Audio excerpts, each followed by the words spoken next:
Hi friends, welcome to Laptop Repair World.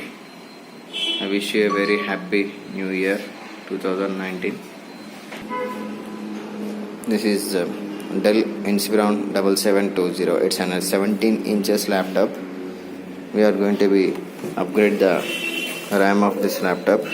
Firstly, you have to remove the battery for any installation and installation of laptop. You're having two locks for this battery.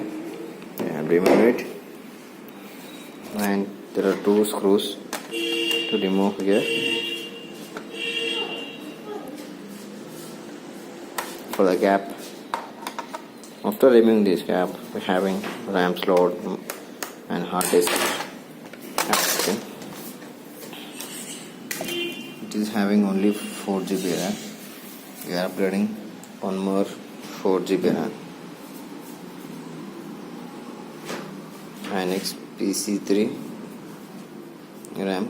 The available RAMs with us DDR3, DDR4, DDR2 also. For the upgradation of RAMs, please visit our centers Madhapur and Secunderabad. Thanks for watching this video, friends. We are inserting in here.